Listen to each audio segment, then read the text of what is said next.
নমস্কার বন্ধুরা, আজ আমরা একটি গুরুত্বপূর্ণ এবং আলোচিত বিষয় নিয়ে কথা বলবো। সম্প্রতি 500 টাকার নোট নিয়ে একটি চাঞ্চল্যকর খবর সামনে এসেছে, যা নিয়ে সাধারণ মানুষের মধ্যে উদ্বেগ ছড়িয়েছে। প্রশ্ন উঠছে, ভারতে কি আবার নোটবন্দির মতো পরিস্থিতি তৈরি হতে চলেছে? মানুষ কি আবার ব্যাংক ও এটিএম এর সামনে লম্বা লাইনে দাঁড়াবে? এই খবরটি কেন গুরুত্বপূর্ণ এবং এর পিছনে কি কি কারণ রয়েছে তা আমরা এই ভিডিওতে বিস্তারিত আলোচনা করব। তবে আমরা এই বিষয়ে কিছু নতুন তথ্য যোগ করব, যা আপনার জানা খুবই জরুরি। তো ভিডিওটি সম্পূর্ণ দেখতে থাকুন। বিভিন্ন সংবাদ মাধ্যম এবং ওয়েবসাইটে প্রকাশিত রিপোর্ট অনুযায়ী reserve bank of India RBI এর তথ্যের ভিত্তিতে জানা গেছে যে বর্তমানে বাজারে প্রচলিত 500 টাকার নোটের মধ্যে প্রায় 37% নোট জাল। এই তথ্যটি প্রকাশের পর থেকেই মানুষের মধ্যে আলোড়ন শুরু হয়েছে যে সরকার কি এই নোটগুলো প্রত্যাহার করে নেবে নাকি এর প্রচলনের ওপর কোনো নিষেধাজ্ঞা জারি করবে। এই গুঞ্জনের পিছনে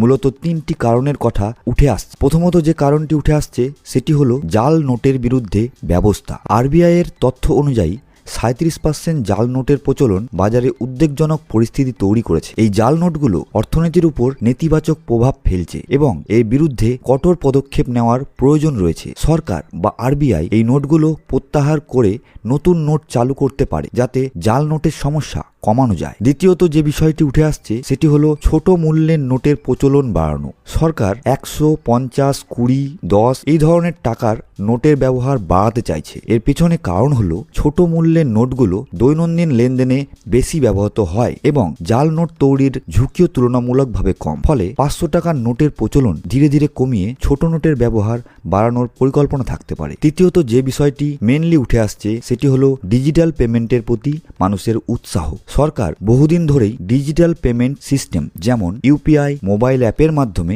লেনদেন এবং কার্ড পেমেন্টের ওপর জোর দিচ্ছে। সম্প্রতি একটি সমীক্ষায় দেখা গেছে ভারতের অনেক মানুষ এখনও নগদ লেনদেনে 500 টাকার নোট ব্যবহার করতে বেশি পছন্দ করে। এই প্রবণতা কমাতে এবং ডিজিটাল লেনদেনকে আরও জনপ্রিয় করতে সরকার 500 টাকার নোটের প্রচলন সীমিত করতে পারে। আমরা এই খবরের গভীরে গিয়ে আরও কিছু তথ্য সংগ্রহ করার চেষ্টা করেছি। সম্প্রতি আরবিআইয়ের একটি রিপোর্টে বলা হয়েছে যে জাল নোট শনাক্ত করার জন্য ব্যাংক এবং এটিএমে উন্নত প্রযুক্তির মেশিন ব্যবহার করা হচ্ছে। তবে জাল নোটের পরিমাণ এত বেশি হওয়ায় এই ব্যবস্থা পুরোপুরি কার্যকর হচ্ছে না। এছাড়াও কিছু সূত্র মতে 500 টাকার নোটের কাগজের গুণগত মান নিয়েও প্রশ্ন উঠেছে। এই নোটগুলো কাগজের তুলনামূলকভাবে পাতলা, যার কারণে এগুলো দ্রুত নষ্ট হয়ে যায় এবং জাল নোট তৈরি করা সহজ হয়ে পড়ে। একটি নতুন তথ্য হলো আরবিআই এবং সরকার জাল নোটের সমস্যা মোকাবেলায় নতুন নিরাপত্তা বৈশিষ্ট্য সহ 500 টাকার নতুন নোট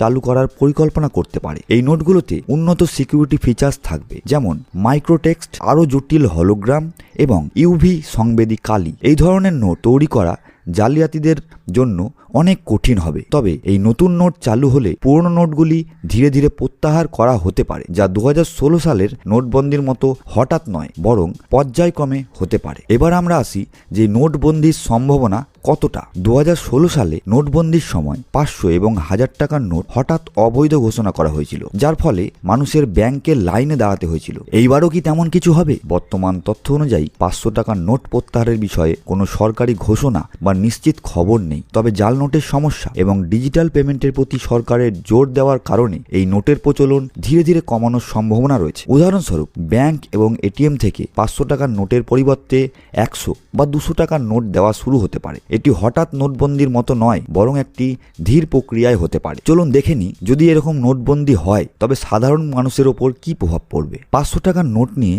যদি কোনো বড় সিদ্ধান্ত নেওয়া হয় তবে তার প্রভাব আপনার এবং আমার পকেটে পড়বে। বর্তমানে দোকানে বা বাজারে 500 টাকার নোট দিয়ে পেমেন্ট করার সময় অনেকে নোটটি ভালোভাবে পরীক্ষা করছে। এই খবরের পর মানুষের মধ্যে একটি আতঙ্ক তৈরি হয়েছে, যা লেনদেনে অসুবিধার সৃষ্টি করতে পারে। এছাড়াও যদি 500 টাকার নোট প্রত্যাহার করা হয় তবে ব্যাংকে টাকার জমা বা বদলানোর জন্য লাইনে দাঁড়ানোর পরিস্থিতি আবার তৈরি হতে পারে। তবে সরকার এবার আগের মতো হঠাৎ সিদ্ধান্ত নেওয়ার পরিবর্তে পর্যায়ক্রমে এই প্রক্রিয়া সম্পন্ন করতে পারে। তো এবার আমরা দেখে নেব বর্তমান সময়ে দাঁড়িয়ে আপনার কি করণীয়। নোট পরীক্ষা করুন। 500 টাকার নোট গ্রহণ বা ব্যবহারের সময় এই সিকিউরিটি ফিচার্স যেমন ওয়াটারমার্ক, সিকিউরিটি থ্রেড এবং মাইক্রোটেক্সট ভালোভাবে দেখে নিন। দ্বিতীয়ত, ডিজিটাল পেমেন্ট ব্যবহার করুন।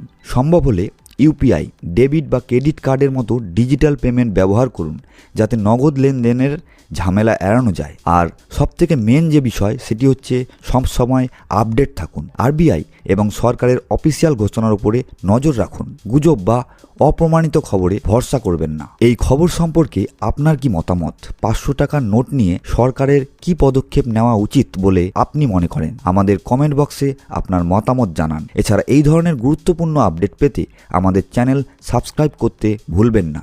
নমস্কার।